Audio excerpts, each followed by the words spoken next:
Hi, Daniel. It's so nice to see you today. How are you? Hi, Sophia. I'm doing well. Thank you. It feels great to meet again for another podcast. How about you? I'm good too. I was actually looking forward to our talk today. It's always exciting to sit together and share ideas. That's true. I also enjoy our conversations. They are simple, but they help people understand big topics easily. Exactly. And today's topic is very important, right? Yes, very important. We are going to talk about the Arab Summit that was held in Qatar. Daniel, can you please tell me what the Arab Summit in Qatar was mainly about? I saw some news on TV, and I heard that many important leaders from Arab countries were there, but I don't really understand everything that happened. Can you explain it to me in simple words? Yes, Sophia, of course I can. The Arab Summit in Qatar was a very big and very important meeting. Leaders from many Arab countries came together and sat in one big hall. They came from places like Saudi Arabia, Egypt, Jordan, and many more. The reason they met was to talk about the problems that Arab countries are facing and to try to find solutions together. The most important thing they talked about was Gaza. The people of Gaza are suffering a lot right now. Many families lost their homes, children are in pain, and life is very difficult for them. So the leaders wanted to show that they care about Gaza, and they wanted to say that Arab countries must help and stand together in this hard time. But the summit was not only about Gaza, it was also about peace and unity. The leaders wanted to remind each other that when Arab countries are united, they become stronger. When they speak together with one voice, the world listens more carefully. So, Sophia, in very simple words, the summit in Qatar was about bringing Arab countries together, talking about peace, showing support for Gaza, and sending a message of unity to the world. Daniel, that was very clear. Thank you for explaining it so well. But now I want to know, what was the main focus of the discussions at the summit? Out of all the different topics, what was the most important thing that everyone kept talking about? That's a very good question, Sophia. The main focus of the summit was Gaza. Almost every leader who spoke mentioned the suffering of the people in Gaza. They talked about how families there have no safe homes, how children are afraid, and how many people don't even have food, water, or medicine. It was the biggest topic, and it touched the hearts of everyone in the room. The leaders wanted to show the world that they are not just watching the situation silently. They wanted to send a strong message that Arab countries will support Gaza in any way they can. They discussed humanitarian aid, like sending food, medical help, and money, because the people there need urgent support. But they also talked about something even bigger: peace. Many leaders said that it is not enough to only send aid. What the people truly need is peace, where children can live without fear and families can feel safe again. So the focus was not just on giving temporary help, but also on finding a long-term solution to stop the suffering. So, Sophia, to put it simply, the main focus of the summit was Gaza, helping the people there, reducing their suffering, and looking for peace that can last for the future. Daniel, I understand now that Gaza was the main focus, but I also wonder, which leaders played an important role in the summit? Were there some countries or leaders that stood out more than others? Yes, Sophia, that is a very important point. Many leaders played strong roles in the summit, but some countries were more active and more visible. For example, Qatar, as the host, played a leading role. They welcomed all the leaders with respect and made sure the meeting went smoothly. Qatar also gave speeches about the importance of unity and about standing strongly with Gaza. Saudi Arabia also had a very important role. They are one of the biggest and richest countries in the Arab world, and their words carry a lot of weight. The Saudi leaders spoke about helping with resources and money, and also about trying to bring peace through diplomacy. Egypt played another strong role. Egypt has always been connected to Gaza because of its borders. Egyptian leaders talked about the importance of opening ways for aid and about protecting innocent people. They also stressed the need for long-term stability in the region. Jordan also gave a very emotional speech. The Jordanian leader said that the suffering of Gaza is not only a problem for Gaza, but it is a pain for the whole Arab world. He reminded everyone that Arabs must act like one big family when one part of the family is hurt. So, Sofia, many leaders spoke, but Qatar, Saudi Arabia, Egypt, and Jordan were especially active. They showed that even though each country has its own issues, they can come together when it really matters. Daniel, since the summit was held in Qatar, I really want to know more about Qatar's role. Can you explain what position Qatar took and why it was important? Of course, Sofia. Qatar's role in the summit was very special because they were the host country. That means they invited the leaders, organized the whole event, and made sure everything went well. Hosting such a summit is not only about giving a place to meet. It is about showing leadership and responsibility. Qatar wanted to prove that they are serious about unity in the Arab world. Qatar also used the summit to send strong messages. They said that Arab countries must not stay divided because when they are divided, the world does not listen to them. But if they speak together with one voice, then the world has to pay attention. This was a very important point because many times in history, Arab countries could not agree, and that made them weaker. Another important thing Qatar said was about Gaza. They clearly stated that the suffering of Gaza cannot be ignored. Qatar reminded the leaders that words are not enough. It is easy to say, we support Gaza, but what really matters is action.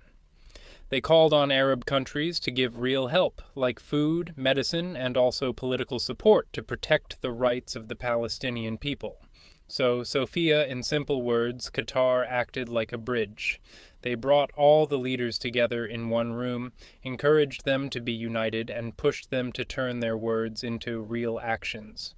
Qatar's position was that unity and action are the keys to solving problems in the Arab world.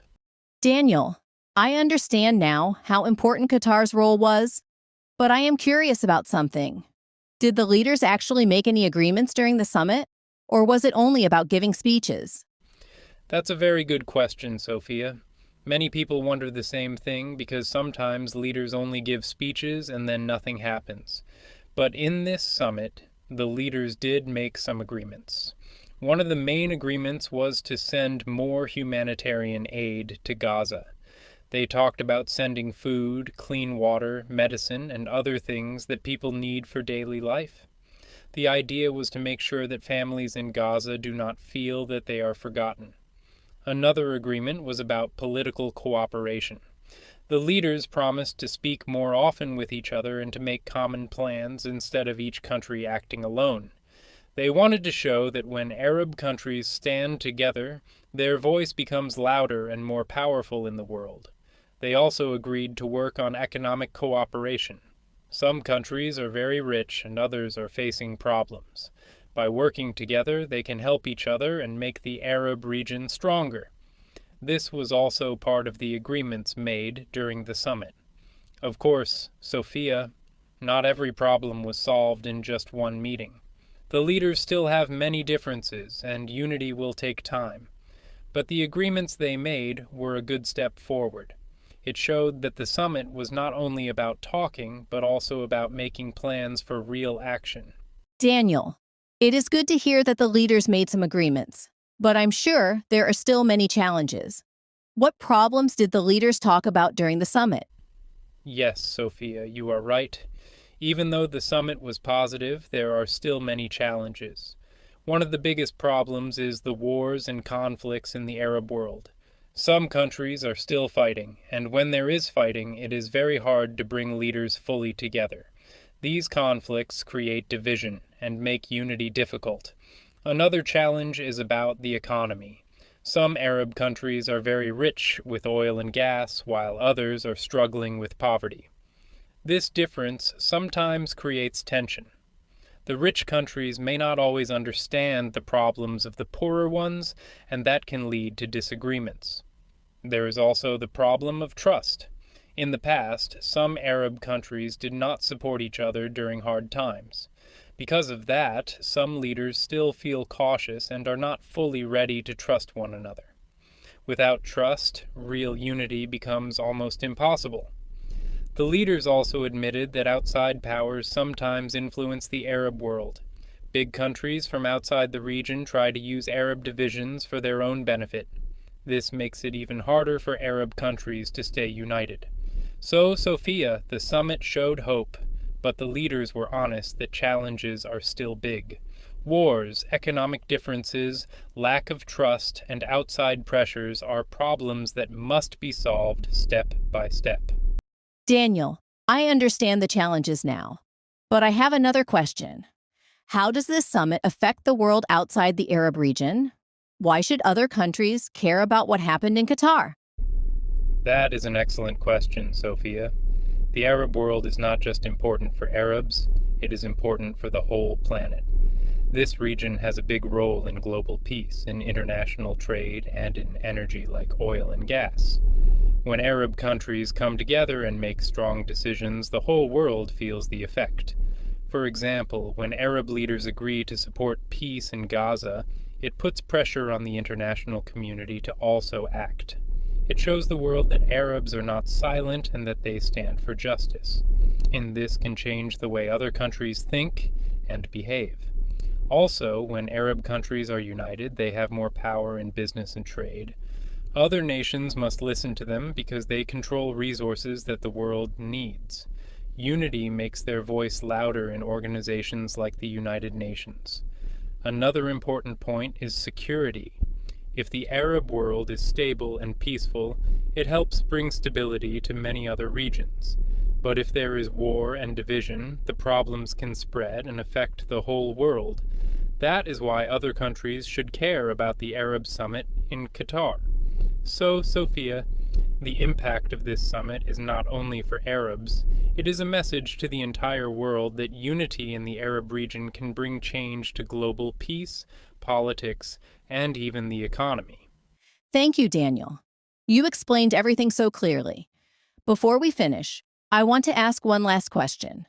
What is the final message or lesson that we can take from the Arab Summit in Qatar? That is a very important question, Sofia. The final message of the summit is very clear. The leaders wanted to show that Arab countries are not weak when they stand together. They wanted to remind the world that Arabs are like one family, and when one part of the family suffers, the whole family feels the pain. The summit showed hope. It showed that unity is possible, even though there are many differences and challenges. Leaders promised to give real support to Gaza and to work harder for peace in the whole region. They also said that unity will make their voice stronger in the international community, and this will help Arabs protect their rights. Another big lesson is that words are not enough. The leaders agreed that real action is needed. Sending food, medicine, and aid is important, but building peace and justice is even more important. Without action, speeches lose their value. So, Sofia, the final takeaway from the Arab Summit in Qatar is this. Arabs want to stand together, to help their people, to protect their future, and to make sure their voice is heard by the whole world. It is a message of hope, unity, and responsibility. Thank you so much, Daniyal, for sitting with me today. I really enjoyed our talk. We started with a friendly meeting, then we discussed the big Qatar Summit, and we shared ideas about what happened there. It was a very good and simple conversation. Thank you, Sofia. I also enjoyed this podcast. Talking with you always feels easy and clear. I hope our listeners learned something new about the Qatar Summit and also felt the friendly way we shared our thoughts. Yes, and to all our listeners, thank you for giving us your time. We hope you liked this episode. Please stay connected with us because we will bring more simple, interesting, and useful conversations for you. That's right. And don't forget, learning can always be easy if we take it step by step. Absolutely. So, let's say goodbye for today. Goodbye, everyone. Stay safe and keep learning.